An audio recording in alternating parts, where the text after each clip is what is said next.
Stop financing terrorism. Join Terror-Free Energy Coalition. Visit www.terrorfreeoil.org. Muslims in Turkey, Iraq, and the Palestinian territories are demanding another clear apology, they say, from Pope Benedict. In a speech last week, the Pope cited a medieval text, basically from a Byzantine emperor, that characterized some of the teachings of the Prophet Muhammad as evil and inhuman. Pope Benedict later said he was deeply sorry that Muslims took offense, but he didn't apologize for what he said. Does he owe them another apology? Joining us now, Brigitte Gabriel, author of Because They Hate, a survivor of Islamic terror warns America. Boy, that's a great book, too. Congratulations on that. Thank you. And Neil Abu Dab of the Arab American News. And Neil, let's start with you. Well, why can't we move on from this? I mean, some say it was apology. Other people say, no, he did not apologize at all. Is it the critics of the Pope just don't believe that he is a non-believer in the premises that have been stated that the Prophet Muhammad and Islam spreads their beliefs with a sword? No, I think that they want a very clear apology from the Pope himself, that he refutes the premise of the quote that he used from the Byzantine emperor. And you don't hear that from him? Yeah, no, he seems to accept the premise and preach it, that Islam was spread by the sword, and this is what offends Muslims. And so what the Muslims are looking for is not a half-hearted apology.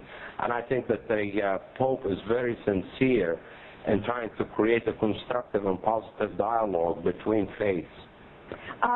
Brigitte, there have been a lot of emails that we've received, people saying, look, this reaction by Muslims proves what the Pope was repeating, which is that Islam is a violent religion.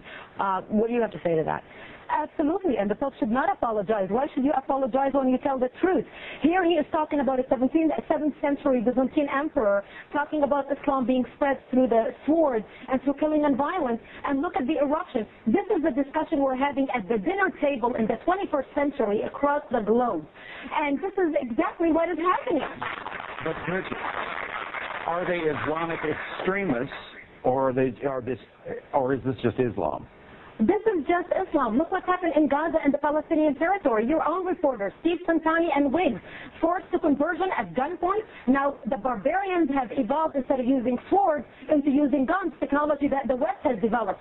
And they put them on the floor, made them recite the Shahada in Arabic with a gun to their heads. What does that say about Islam? Where are the voices of the moderate Muslim community to challenge the barbarians to stop? And Neil, I have to say, we have a lot of folks writing in about that. The audience is clapping today. We haven't really heard a lot of announcements from Muslim leaders about this violence, killing a nun, calling for the execution of the Pope. Yeah, but I don't think the reaction of Brigitte and the way she's inflaming passions is going to help the situation. You are not going to get the voice of reason and moderation through more hatred. And what you have to do is give people reason to love you. And what we constantly do from the West is give people to hate us. Give me an example of how we're getting people to hate us. By conquering and invading lands and subjugating them to occupations and showing them that democracy can only be enforced by the barrel of a gun. Let's show them our values. Is that your belief in democracy? Is that your belief in Iraq? Yes, of course. Yeah. They have been beheading and killing people before we went into Iraq.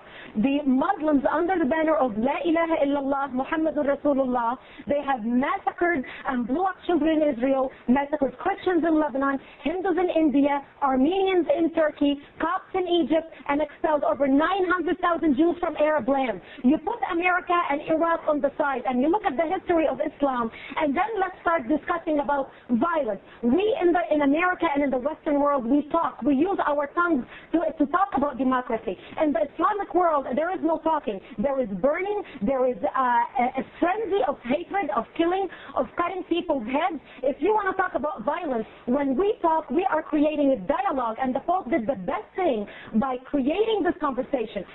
The Pope, as a head of the church and as a leader in the civilized world, is talking about creating dialogue. In the Islamic world today, we are not seeing dialogue. We are seeing killing, beheading, rape, and murder in the name of Islam. Neil, respond. Well, dialogue is not going to happen with people like Brigitte shouting at me and the rest of the Muslim world. She's got to pipe down, I'm speaking passionately, and this is what the West needs honey. to do. Honey, give the people... Hang on a second with the honey word. Let's go back. Okay, please show respect. Now I'm going to get mad. Both of you show respect while you're on the show, please. Neil, go ahead. Yeah, what you have to do is have a quiet dialogue, not a dialogue that inflames passions of people. I can go on about Christianity being a violent religion and going into the Muslim world for 200 years in the name of the crusade. And the Pope apologized for that. Yes, yes. And we're talking about violence today. I think that the violent reaction to the Pope's remarks are abhorrent. They are inexcusable. And I think that two wrongs cannot make a right. What we need is to lower the decibel of this interfaith dialogue and to have the Muslims, which is a decentralized religion, have their scholars prepare a lecture and have a constructive dialogue so that we can bring more peace and harmony into this world rather than create more reason for violence. I agree with you on that because, again, I read the emails and everybody, so many people, I mean, a large number of folks are writing in saying, we're not hearing anything. We're not hearing denouncements from Muslim leaders, Islamic leaders. What can you do to change that? I think we should speak louder. And as Arab Americans and as a Palestinian American, I was actually appalled and embarrassed by what the Palestinian youths have done in Nablus. And I apologize deeply to the Christians of the world and especially to my brother Christians in Palestine, because we are all one family, and the last thing we need is more reasons to divide us. Let's get some audience questions in here. I wonder why some of the moderate Muslims are not speaking out more against this. We do have them on, and they do speak, but their voices are not being heard. I guess it's not loud enough, Brigitte? Well, yes, that's a good question. Where are their voices? I mean, they cannot speak in Saudi Arabia or Libya or Iran or Kuwait or Syria. No, they speak here. But where are their voices in America? Since 9/11, have we seen millions of Muslims take to the streets? Where are the voices of the mullahs? Where are the voices of the members of the mosque who supposedly condemn beheading, who supposedly condemn killing of innocent civilians? How come they're not taking to the streets? Neil, why not? This is America. Yes, they are. Most of them actually reflect the views that I have just reflected, all the ones that I have talked to. And if you interview any of them, they're going to tell you pretty much the same thing. I think as Muslims, we believe that we are greatly misunderstood. And what's taking place is creating more ignorance. And so the ignorance is not going to create good intentions between religions. We just got to keep talking. And Neil, thank you for talking with us today. And Brigitte, always a pleasure to see you. Thank you. Stop financing terrorism.